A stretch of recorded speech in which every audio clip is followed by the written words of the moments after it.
Good evening, I'm Jessica Lee. Welcome to News on 2. Now, 3 individuals pleaded not guilty in a Johor Bahru Sessions Court for dumping chemical waste into Sungai Kim Kim, Pasir Gudang on the 7th of March.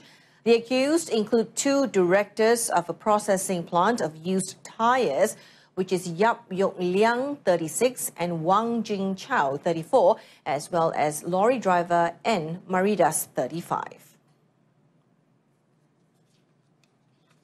All 3 nodded in understanding as the charges were read by a court interpreter before Judge Hakim Jailani Rahman.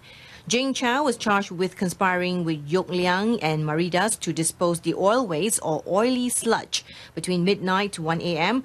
on the 7th of March near Sungai Kim Kim Bridge expansion project using a trailer. All the accused were charged under Section 39B of the Environmental Quality Act 1974, and if convicted, they will face no more than 50 years in jail and a fine not exceeding 500,000 ringgit. The case was conducted by Deputy Public Prosecutor Muhammad Ashraf Mat Kamal. Yok Liang and Jing Chao were represented by lawyer G. Subramaniam, while Maridas was represented by lawyer Ratha Krishna. The judge set bail of 100,000 ringgit against Maridas and 250,000 ringgit against Yok Liang. However, bail was not offered to Jing Chao as he is a Singaporean citizen. The judge also ordered for Yok Liang's passport to be handed over to the court. The judge fixed 30th of April for mention of the case. Yok Liang and Jing Chao will also face 15 other charges in the same court. Meanwhile, Johor police are also on the hunt for another suspect in the toxic waste spill case at Sungai Kim Kim, Pasir Gudang. Now, the suspect is believed to be a company owner and is also wanted by the police. Satu lagi laki-laki Cina, warga negara Singapura yang telah pun diletakkan dalam wanted list juga adalah pemilik kilang tersebut. Kita sedang menunggu bantuan daripada pihak Singapura untuk menangkap laki-laki tersebut. Since the chemical waste pollution at Sungai Kim Kim occurred, 11 individuals have been successfully detained, 3 of whom have been tried in court. The remainder 8 have been released on police bail. The case is being investigated under Section 34B, subsection 1A of the Environmental Quality Act 1974. Johor police have crippled a major drug syndicate following the arrest of 12 people and seizure of firearms and various drugs worth 2.42 million ringgit following several raids on Wednesday. State Police Chief Dato Muhammad Khalil Kadir Muhammad said the police team had first arrested 2 male suspects, a local and an Indonesian, in a BMW car in Larkin at 8:30 a.m. after they were spotted behaving suspiciously. The 2 men were arrested on the spot and urine tests showed that both suspects were found to be positive for methamphetamine abuse. Dato Muhammad Khalil said during the inspection, police found and seized a Glock automatic pistol, 26 9mm bullets, 2 pistol magazines and 18,700 ringgit in cash in the car. Now, following that, he said the Criminal Investigation Department, or CID, and the Narcotics Criminal Investigation Department, NCID, conducted a series of raids and arrests at several locations in Iskandar, Malaysia, and detained 10 people on the same day. So, analogi dia di sini bermakna Johor is becoming it is orang kata a footstep for transit point. So we are aware now. We are aware, and we will go against these people. For sure, we will double up kita punya operasi. Briefing reporters today, Dato Muhammad Khalil said police seized a variety of drugs consisting of 46 kilograms of shabu or crystal methamphetamine, dry leaves believed to be marijuana, contraband cigarettes, and various psychotropic pills during the raids. Police also seized various vehicles such as a Toyota Vios, Nissan Sentra, Perodua Myvi, and 2 motorcycles during the raids. He said the total value of the items seized were 110,000 ringgit, and the total value of drugs had a street value of 2.42 million ringgit, which can be used by 42,162 addicts. Police have classified the case under Section 8 of the Firearms Act, Heavier Penalties 1971, Section 8A of the Weapons Act 1960, Section 39B, Section 39A, subsection 1, Section 12, subsection 2 of the Dangerous Drugs Act 1952 and Section 135, subsection 1D of the Customs Act. Now, Pulau Pinang will carry out cloud seeding when the water level of the Air Hitam Dam drops below 40%. Chief Minister Chow Kon Yeow said currently the Air Hitam Dam has an adequate amount of raw water to meet the needs of the Air Hitam Township, Paya Terubong Valley and surrounding areas for another 48 days.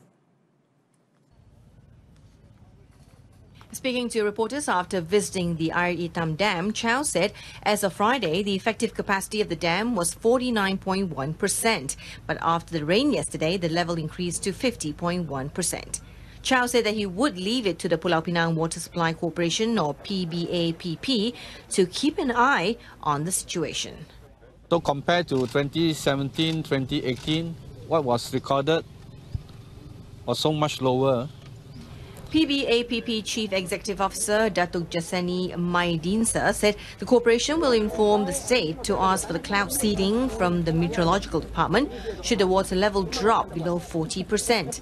However, Datuk Jasani expressed his concern about Sungai Muda's low water level because it is the island's primary source of water. He added that the water level has fallen below PBAPP's alert level of 2 meters for 42 consecutive days from 9th of February to 22nd of March, with the level at 1.82 meters last Friday. The Ministry of Women, Family and Community Development is giving serious attention to children exposed to pornography in cyberspace. Minister Datuk Seri Dr. Wan Azizah Wan Ismail reiterated that various activities and programs to raise awareness are being implemented by her ministry to prevent the issue from further deterioration. Among the programs being carried out include the Children and Family Safety Awareness Program, or PERCA, PERCA-T program, Cyber Smart Family Campaign, as well as the Family Reject Pornography, or STOP. All the programs will be carried out under the National Population and Family Development Board, LPPKN, in collaboration with several non-governmental organizations such as WADA Pencerdasan Umat, or WADA. Kita tahu bahawa kalau anak-anak kita dalam sekarang gadget budak-budak smartphone apa semua tu terlalu mudah untuk didedahkan. Jadi kita kena awasi. Kita ajar anak-anak jangan masuk WeChat, jangan cakap pada strangers, jangan masuk apa-apa tempat yang ada sexting, yang ada bully, yang ada grooming, semua tu kita mesti ajar anak-anak sebab anak-anak ni memang kadang mereka tidak tahu, curious ya. Ini adalah menjadi tanggungjawab ibu bapa yang kita mesti hindarkan anak-anak kita. Meanwhile, Datuk Seri Dr. Wan Azizah, who is also the Deputy Prime Minister, expressed concern over the studies of an NGO. The study reported that an alarming 80% of children aged between 10 and 17 watched pornography last year, of which the Deputy Premier said the methodology of the study needs to be clarified and explained so as to avoid any confusion. Furthermore, she said based on official findings obtained through the 5th Population and Family Study, only 35.3% of the public aged 13 to 24 years old have been exposed to pornography. The Election Commission expressed support for the National Registration Department's, or JPN's, move to request for proof of domicile from Malaysians asking for a change in address for their identity cards, or MyCard. The Chairman Azhar Azizan Harun, in a statement, said the move was justified and will help the EC's efforts to ensure information on registered voters' addresses are accurate. The JPN announced effective 2nd of May 2019, Malaysians who want to change their MyCard address would need to submit their utility bills, quit rent receipts or rental agreements as proof of domicile. Azhar said this new move will create an electoral roll that is more accurate, of integrity and is trustworthy. Coalition for Clean and Fair Elections, or BERSE, claimed it had found 5,000 to 10,000 voters transplanted into the Wang Semaju constituency from the neighbouring Batu constituency in the 14th general election, or GE14, last year. Additionally, BERSE also noted similar instances nationwide.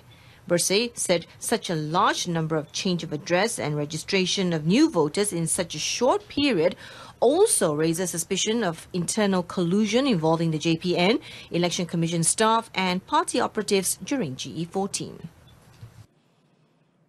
Johor Department of Environment or DOE Director Datuk Dr. Muhammad Ezani Mat Saleh has rubbished claims that he has a fake doctorate.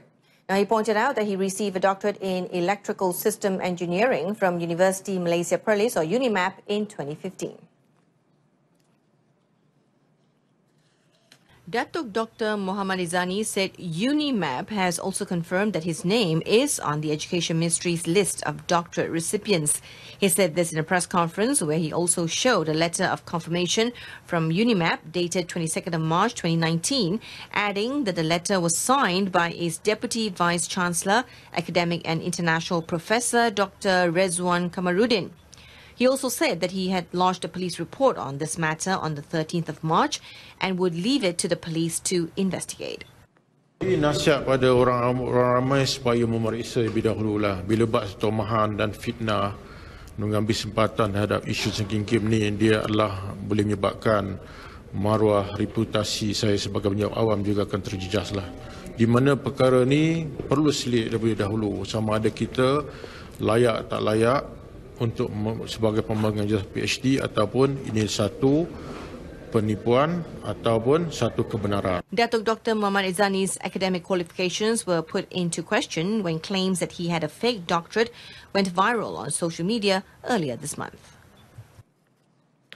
Two trailers caught fire at kilometre 257 of the North-South Expressway or NSE southbound near the Menora Tunnel this morning, causing a massive 9-kilometre jam. Now, Perak Fire and Rescue Department spokesperson today said an emergency call was received at 11:41 a.m. and a team of firemen from Kuala Kangsar Fire Station was rushed to the scene. According to Kuala Kangsar District Police Chief ACP Razali Ibrahim, one of the lorry drivers suffered minor injuries in the incident. The State Fire and Rescue Department spokesperson said when a team of firefighters arrived at the scene, they found that more than 80% of the two trailers were burning. Meanwhile, Plus, in a statement, said following the incident, the right lane has been completely closed. It also stated that the incident occurred between the Sungai Perak Rest and Recreational Area and the Menora Tunnel, and road users can make a U-turn at kilometre 259.1 to head back north. Prime Minister Tun Dr. Mahathir Mohamad said European nations are feigning concern that planting palm oil affects the environment. He said, in actuality, the main concern of these nations were about protecting their products and economy. Kita berpotensi untuk membekalkan minyak sawit campur dengan petrol untuk jadikan diesel yang digunakan untuk kereta-kereta. Melihat bahawa ini adalah satu potensi yang besar bagi biofuel ini, mereka cuba halang daripada kelapa sawit diguna sebagai biofuel. Kerana pasaran ini amat besar. Tun Dr. Mahathir said this today at the Love My Palm Oil campaign organised by the Primary Industries Ministry at the Sime Darby plantations in Carey Island. He also expressed regret over Europe's propaganda in labelling palm oil as unsuitable to be used in food products. He said if Malaysian palm oil plantations were shut down because of this propaganda, some 600,000 people would be out of jobs. The Premier said if Europe does not want to buy palm oil, they only have to say so rather than make such baseless allegations. Moreover, Primary Industries Minister Theresa Kok called upon Malaysians to take pride in the nation's palm oil. Now, after having warned the EU that Malaysia would retaliate if it continues with its ban on Malaysian palm oil, Tun Dr. Mahathir said that one of the retaliatory measures would be the country switching to China for fighter jets. Jadi kalau kita nak terpaksa beli pesawat pejuang, kita terpaksalah ambil kira juga pesawat pejuang buatan negara China.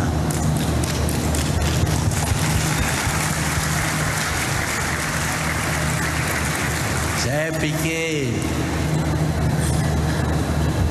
teknologi mereka tidak kurang, bahkan ada kalanya teknologi China sudah melebihi teknologi Barat, sehingga Barat sudah jadi takut. Dr. Mahathir, however, stressed that he was not declaring war on the EU as the country still needed goods from the Union. Thus, he said any action to reduce or stop imports from EU countries would not be done in haste, but the impact on the nation will be studied first. Malaysia is the top producer of palm oil in the world. Malaysia and Indonesia produces about 90% of the world's palm oil. Now, preparations for the Langkawi International Maritime and Aerospace Exhibition 2019 or Lima 19 have achieved 95% for its opening ceremony on Tuesday. Armed Forces Chief General Tan Sri Zulkifli Zainal Abidin said coordination between the government agencies involved is at maximum level to ensure the success of the biennial event. Persiapan berjalan dengan baik. Sehingga kini kalau nak bagi persen, saya kata 95% lah. Jadi 5% itu tercacap dan sebagainya. Dan ia berjalan dengan amat baik, koordinasi di antara agensi-agensi kerajaan dan juga LADA di tahap yang maksimum. Dan saya yakin bahawa kita ada lebih kurang 30 jam daripada sekarang. Kesemua persiapan itu akan berjalan dengan amat baik. General Tan Sri Zulkifli was met after witnessing the rehearsal for the final maritime segment at Resorts World Langkawi. Commenting further, the Armed Forces Chief said he was satisfied after seeing the final rehearsal of both air and maritime segments. He said the air segment, presented by a Royal Malaysian Air Force team, Russian Knights aerobatic team from the Russian Air Force, as well as performances by other teams, would be exciting for members of the public. He added that for the maritime segment, Lima 19 could integrate all maritime enforcement agencies to show their capabilities as well as their close cooperation. Lima 19 will be held from the 26th to the 30th of March at the Masuri International Exhibition Centre and the Resorts World Langkawi. National shuttler Datuk Lee Chong Wei's status within the podium program under the Youth and Sports Ministry remains intact, even that he had not received the green light to compete in professional competition. Minister Syed Saddiq Syed Abdul Rahman said he respected Chong Wei's stand to prioritise his health, and the ministry also understood that the player's recovery required time. Met today, Syed Saddiq said Chong Wei's withdrawal from the Malaysian Open next month is apt since the player is in the process of recovering from his health. Tapi we need to give him a little bit more time. Walau apa pun tindakan yang diambil atau keputusan yang diambil oleh beliau, Kementerian Belia dan Sukan akan berikan sokongan penuh dan padu kepada kerjaya beliau. Mana kedudukannya dalam program podium itu penuh tidak terjejas? Tidak. As I mentioned, we will give full support to him. The former world #1 player did not participate in any championships after he was confirmed to be suffering from nose cancer in July last year. Despite his advanced age, the 36-year-old is still one of the world's best shuttlers, as he's not showing signs of slowing down in terms of hunger for success.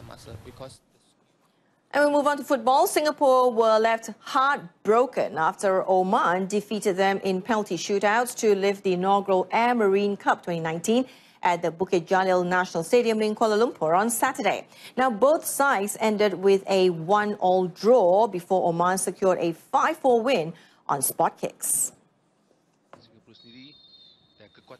Oman, 75 places above their Southeast Asian opposition in the FIFA World Rankings, controlled the game from the start and deservedly went ahead in the 28th minute through 29-year-old striker Aziz Ali Makbali, who headed in across from Raid Ibrahim Saleh with the Lions' defence sleeping. Nazri Nasir Singapore fought bravely and found a way back into the game with virtually the last kick of the game as Zulfami Arifin's stunning free kick in the 3rd minute of second half injury time cancelled out Oman's early strike. There was barely any time for the restart as the referee blew the whistle signalling penalty shootout. However, Singapore's Faris Ramli's spot kick in the tiebreakers hit the crossbar as Oman converted all 5 of their penalties to emerge as the winners of the first edition of the Air Marine Cup, organised by the Football Association of Malaysia. With the result that would count as a draw in the record books, Singapore managed to end a run of 8 successive defeats to Oman.